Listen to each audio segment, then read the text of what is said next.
So these are the objectives that we have. What is the expected outcome? The expected outcome is pretty simple here. We want to monitor, we want to regulate the crime. We also want to pull out certain early warning signals. Rather than doing a post-mortem of crime, we want to be in a situation wherein we can prevent incidents of crime. Now let me just introduce you to the data set, because analysis and such things come later. Even before we go into the realm of analysis, we want to understand as to what is the data set all about. Now, when we look at this particular data set, San Francisco was infamous for housing some of the world's most notorious criminals in the inescapable island of Alcatraz. We're talking about San Francisco, the different districts in San Francisco, and San Francisco was traditionally considered to be a hotspot in the United States of America as far as crime and incidents of crime is concerned. So this is the data set. Now, data set, what is a data set? Many of you may already be aware of what is a data set. You are using data set on a day-to-day basis. Data set is nothing but a fact table. It just has a set of facts and figures.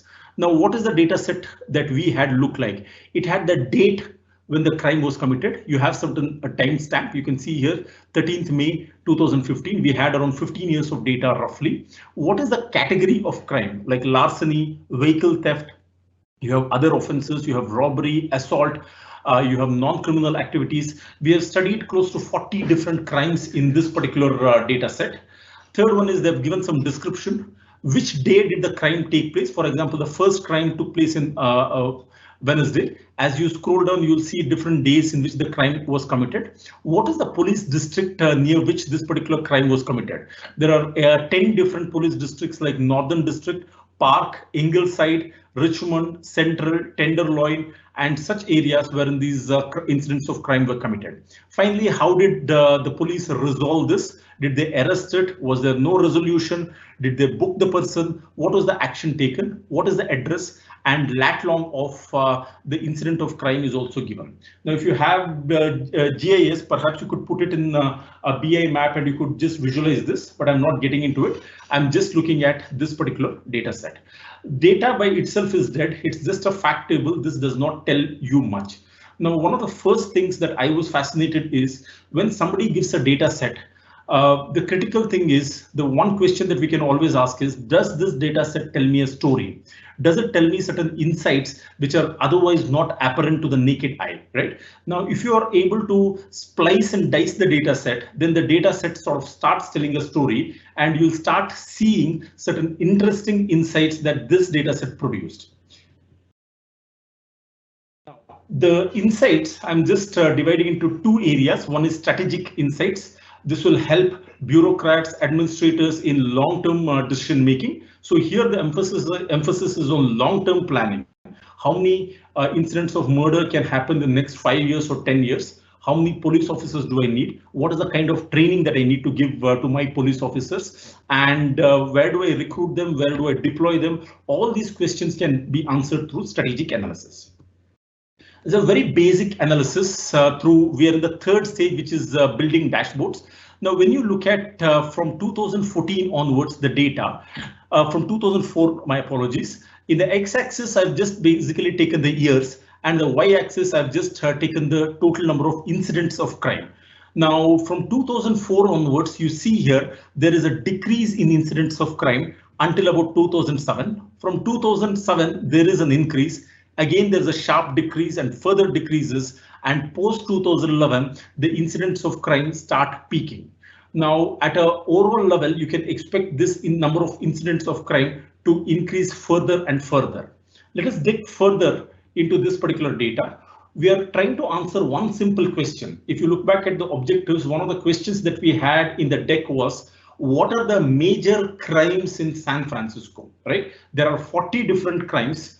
But as they say, you don't have to go after all the crimes. Majorly, what are the crimes that have been committed? So this particular slide talks about some of the important incidents of crime. Now, here you can see all the crimes that I'm talking about. Some of the important incidents of crime. The major crime that seems to be committed is larceny or theft. The second major incident of crime is other offenses. Thirdly, non-criminal offenses. Fourthly, assault.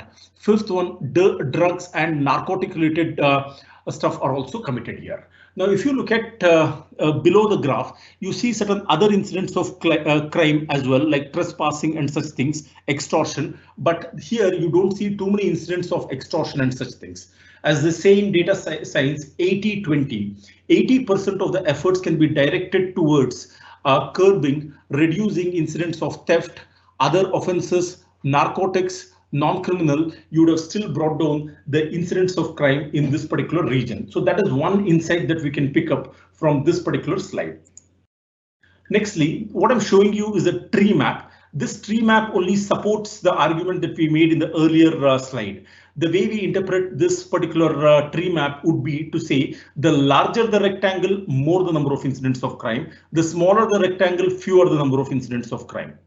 So almost 50% of the area, almost 50% of the area is occupied by larceny and theft and other offences. To some extent, you also have suspicious OCC activity, burglary, vandalism, and non-criminal activities. So these are some of the incidents of crime which are majorly being committed in San Francisco. Further, if you want to drill down and do a deep dive analysis about the district-wise distribution of crime, let us just see which are those districts which see high incidents of crime, which are those districts which see low incidents of crime. Now you can see different districts here in the x-axis like Northern, Park, Ingleside, Bayview, Richmond, Central, Taraval, Tenderloin, Mission, and Southern. Now what is really eye-catchy is that the Southern district in San Francisco tops the list, which means if I'm a police officer or if I'm an administrator, the top 3 areas which are a source of concern for me would be Southern District. I am also thinking that Mission area and Northern districts are the ones wherein you see high incidents of crime. So this is about the region-wise analysis. We are in the fourth step of Fluid, wherein we are talking about dashboards and such things. Now, fifthly, what you're seeing here is nothing but in the x-axis, you see all the districts, and the y-axis, what you see is the incidents of crime. How do we interpret this graph? This is nothing but a heat map. Darker the red color, more the number of incidents. Lighter the red color, fewer the number of incidents. Now, what is eye-catchy here is mostly theft. I see a lot of red color cells here, which means that theft and such things are happening the most. And as you can see here, there are more than 40,000 incidents of theft, particularly happening in Southern District. Southern District also sees other offences, non-criminal activities as well. Now, when it comes to theft, you see Northern area and Mission area also seeing a reasonably high number of incidents of theft and such things. So you may ask me this question as to why is this how is this beneficial?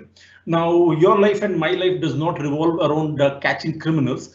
But if you are a police officer, if you are an administrator, you considering the fact that police officers have a paucity of resources, you have a shortage of time. By looking at this kind of data-driven insights, you can take a call saying that, OK, in Southern District, I see a lot of incidents of theft, and therefore I need to control theft. I need to focus on Southern District. I should also focus on Northern District and Mission area to cut down on incidents of theft. So that sort of simplifies our effort, and that also gives us concrete reasons behind our decisions. Making a move on. Now you can see here the different time points. Like we have at dawn, morning, afternoon, evening, night, and late night. Now we have broken the data into different times of the day, and using each time point, we are studying at what time do we see a high number of incidents of crime. And it's pretty easy to decipher here. The red line here corresponds to theft, and most of the incidents of theft are happening in the evening time.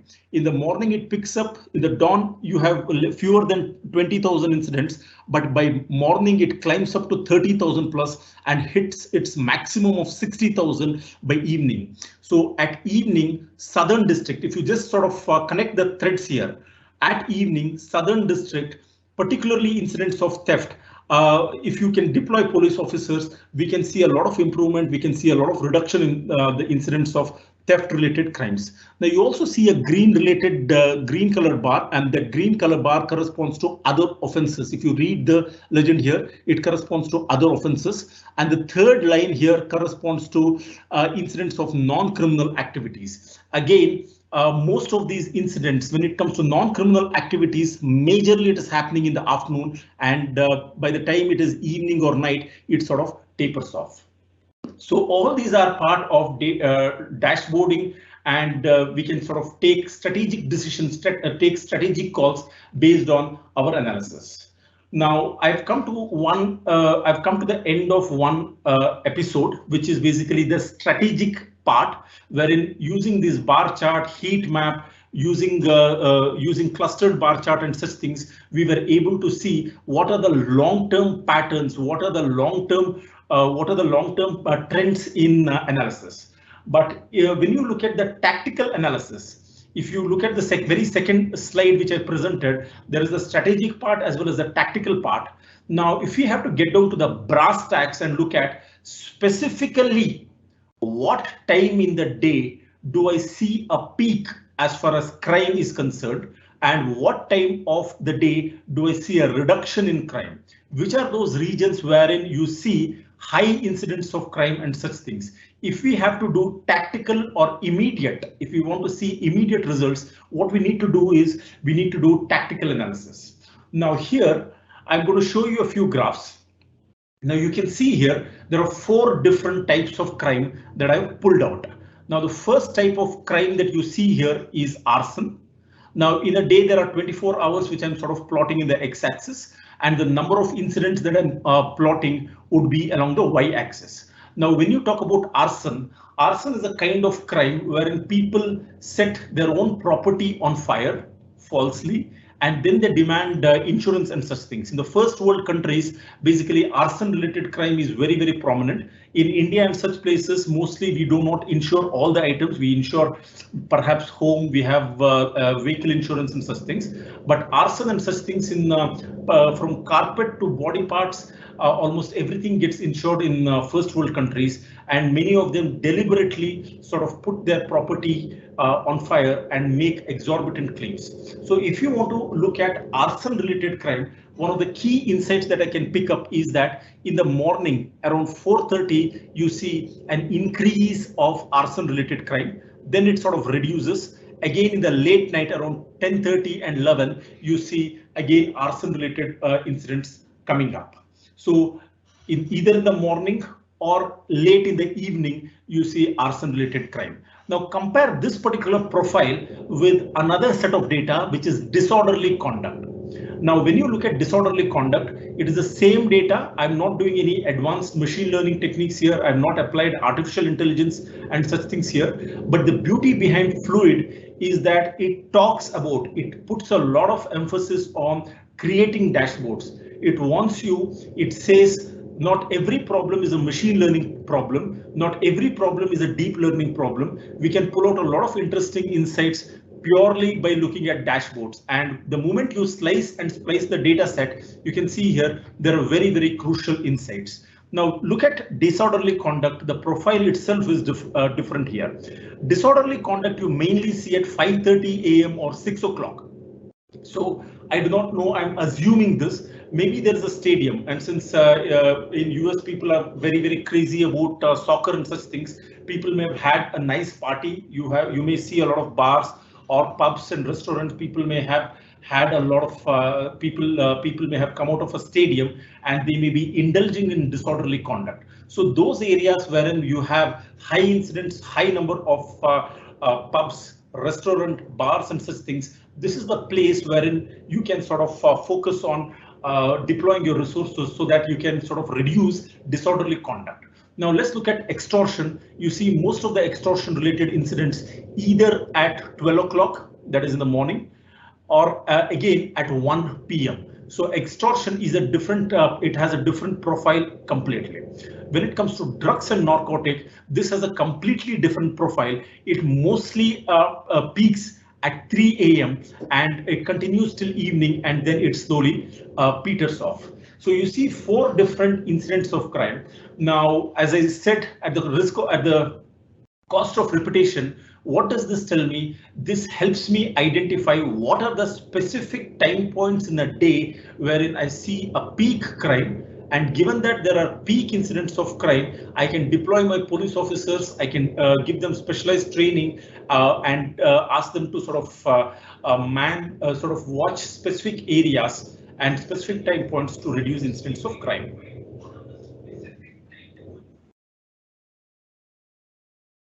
On to another set of data. Here I'm looking at robbery, I'm looking at suicide, I'm also looking at gambling. Very, very simple incident. Now you can see here when it comes to robbery, mostly late night is the time wherein robbery and incidents of robbery sort of peaks up. Now compare this with gambling. It is almost in the afternoon, 12 p.m. is when you see incidents of gambling take place. And when it comes to suicide, you see majorly two peaks, either at 1 o'clock or you see at 8 p.m. wherein you see high incidents of suicide and such things taking place. So this is about time profile. I've not done anything in terms of machine learning so far, but simple graphs itself tells me a lot of things. Let me just make a move on to another set of data wherein we are talking about assault on women. When we talk about assault on women, majorly you see around 1 a.m. you see a huge incident size spike in assault on women. And throughout the day, though there are incidents of crime, but you see this peak, it is touching almost 500 plus incidents at around 1 o'clock. Now, if you look at non-forcible incidents of crime on women, again, it is either 1 o'clock or at 11 o'clock, it tends to peak. So this is about the time profile of crime. Now, time profile of crime is good, but it is only incomplete information. What we are looking for here is we are looking for actionable intelligence. I repeat, we are looking for actionable insights. One is to look at the time, but one more question that we may ask ourselves is, in which specific region do you see these incidents of crime, so that I can deploy more police officers, I can deploy other law enforcement agencies so that I can reduce this. Now, just jog your memory back. If you look at arson, we saw that in the morning as well as in the evening, we saw incidents of arson shoot up. Now here I'm talking about the different districts like Tenderloin, Tarawa, Southern District, so on and so forth. I have plotted the incidents of crime here. Now, out of all the districts, what you see here is Bayview is one district which tops the list.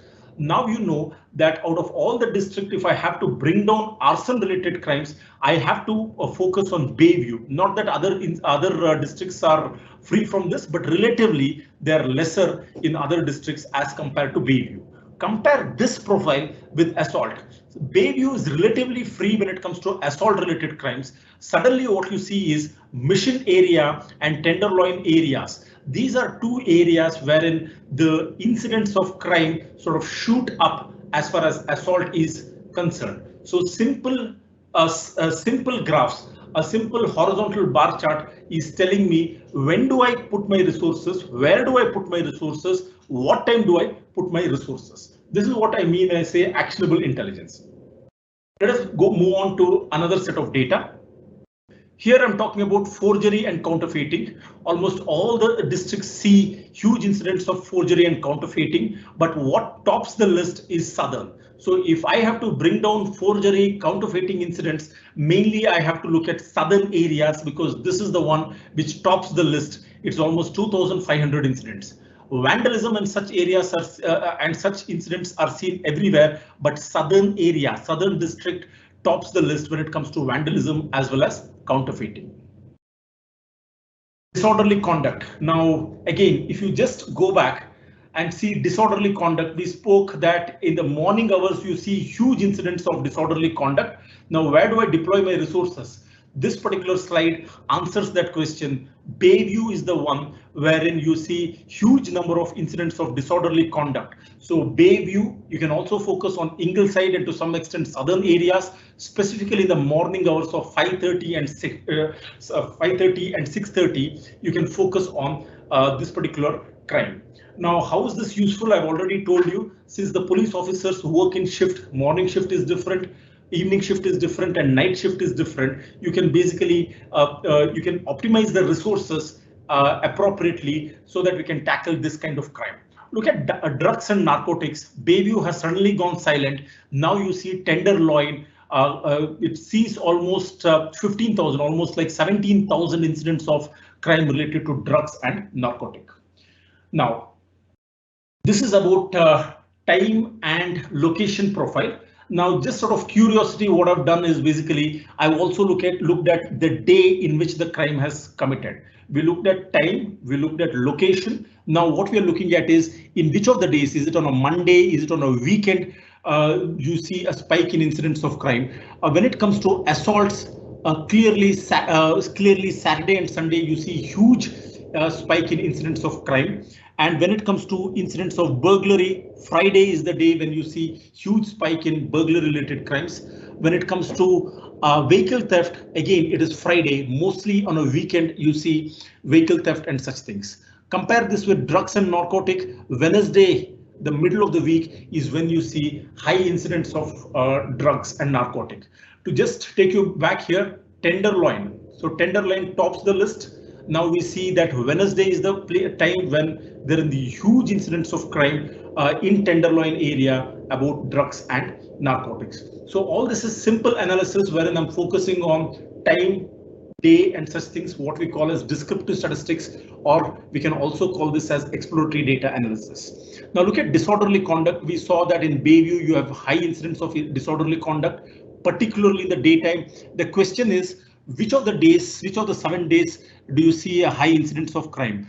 Tuesday and Wednesday, you see a top, you see a peak in the incidence of disorderly conduct. Tuesday and Wednesday, I want most of the police officers in Bayview 5:30 to 6 o'clock. I think that would bring down disorderly conduct to a large extent. So that is some of the recommendations that we can make from this particular graph. Similarly, Tuesday, again, you see spike in arson related crime. Again, you can see Tuesday, not much of a difference in family offenses. Again, you see Tuesday, there is a peak. When it comes to forgery and counterfeiting, Monday, Tuesday, Wednesday, by and large, you see high incidence of forgery and counterfeiting, right? So since I've already interpreted this, I will not again interpret this. This goes to show how simple dashboards can reveal a lot of actionable insights. So I've come to, I've shown you time, location and day profile. Now, in the data set, there are many incidents of crime which are unresolved. The police in San Francisco have not been able to find a resolution for this. Now, particularly if you're a mayor or if you're a district administrator, you might want to see which are those crimes which are mostly unresolved. I see a stunning 90% of the incidents of crime under larceny and theft which are going unresolved, followed by burglary, arson and robbery. These are the three areas. These are the three kinds of crime. Mostly they are unresolved crimes. Now you can see certain other incidents like drugs, disorderly conduct and gambling. By and large, they have a higher resolution rate. Now, when you looked at this is the unresolved part. If I move on, you can see those cases which see high resolution. And this is a very interesting stacked bar chart. You see multiple colors here, and the x-axis you have different types of crime that I have considered here. Majorly, what catches my eye here is the green colored portion, because the green colored portion you can see here represent the unresolved cases. And as before, we can confidently say that cases related to burglary, arson and fraud, as well as larceny, are not resolved by the San Francisco police. Now, I also see a ray of hope here, because when you talk about drugs and narcotics, the portion of green is less here, which means that more number of cases are resolved when it comes to drugs here, and the blue color here corresponds to arrested or booked here. So most of the drugs or narcotics related crime incidents are either arrested or booked. You see few bribery related cases also being arrested or booked. You see kidnapping and such things also see appreciable length of blue color, indicating that they are getting resolved. So in the first case study, what we have seen is basically time and location profile, and all this is basically part of what is called as bivariate analysis, wherein I focus just on two variables. Now moving on, bivariate analysis is good, but that is more like a first aid. If I have to use a doctor's language, that is more like a first aid. If you have to take this to the next level and you want to do multivariate analysis, you have to do what is called as unsupervised learning techniques. You have to use unsupervised learning techniques. And those of you who are data scientists or who are working professionals would realize that this is nothing but an example of dendrogram. I will not explain this in detail, but I'll just talk about certain key insights of dendrogram. What we have been able to do here is classify the different zones of San Francisco as high risk areas, medium risk, and low risk. What we have seen is, what are the examples of high risk areas? Bayview, Ingleside, and Mission areas are the ones which are high risk areas. Now, when it comes to Central Park and Richmond district, they constitute medium risk, and the last is low risk. An example of low risk area would be Tenderloin. Now, what are the typical profile of high risk areas? High number of incidents of assault, high incidents of arson. You also see reasonably high incidents of disorderly conduct and burglary related crime. You can see 21,800 odd cases, which is the highest when it comes to larceny and theft. So high risk areas like Bayview, Ingleside, and Mission need to be avoided for assault and such things. When you look at medium risk, that is Central Park and Richmond, most of the numbers are in between high risk and low risk. And I'll quickly jump to low risk. Low risk because if you can see the number of incidents of crime here, relatively they are lesser as compared to the first two brackets here. But there are certain crimes. For example, if you scroll down, you look at warrants, 7,300 cases, it is the highest. Similarly, if you can look at other incidents of crime, like okay, this is relatively lesser, but 833 disorderly conduct is again higher in Tenderloin. So this gives us an area-wise or a zone-wise risk profile of Bayview, Ingleside, and certain other important districts. Okay, now I've come to the end of case study 1, wherein we are talking about time, location, and day profile. We have also looked at a few unresolved cases, compared it with resolved cases. We looked at the risk profile. If you have any questions, you can please post these questions in the chat. At this point of time, I would like to also say that we have a lot of videos related to crime. We have a lot of videos related to cyber security. We have a lot of videos related to deep learning, artificial intelligence, and data science in our online in YouTube. I request you to take a look at our channel. I request you to subscribe and like our channel as well. If there are any questions, I'll be happy to take it. Otherwise, Abhijit, you can just tell me if there are any questions. I don't mind addressing some of these questions. Yes. So one question that is there, Mr. Mithun. So we can definitely see that most of the decisions taken for crime are basically instinctive as well as experience oriented. So now you are saying that everything has to be data driven. Yes. So apart from this, what are the other benefits that organizations or stakeholders would get if they use analytics for crime? Yes. So firstly, when you're talking about decisions, it takes two hands to clap. You need analytics as well as domain expertise. So this is what fluid approach strongly advocates. If you look at the very first stage, wherein I'm talking about collaboration, I am saying that analytical approach, this is a hybrid approach wherein we have to support analytics. We have analytics and analytical solutions has to complement domain expertise and vice versa. That is, domain expertise also has to complement analytics. So both of them should go hand in hand, and only then we can do justice to this menace of crime. Secondly, your question as to what are the advantages, you can take real-time decisions. You can look at historical trends and patterns, and as they say in English, data does not lie, numbers don't lie. Because we are taking decisions based on historical records and such things, and not based on rules or empirical evidence alone, we are more likely to do justice to our resources. We are more likely to curb a lot of incidents of crime, because whatever decisions that we take are backed up by solid data, solid research. So these are two or three solid reasons as to why I would advocate data-driven decisions rather than just a rule-based or experience-based decision making. I hope that answers your question. Yes. So what I have understood is mostly the experience part that an individual has gained over a period of time in administrative or in police. So they have to combine with analytics to execute analytical decision. Exactly. So analytics is not an enemy of experience. You can use data-driven decisions to support your domain expertise to your experience. And you can see that's why we also speak about testing of hypothesis. Many of our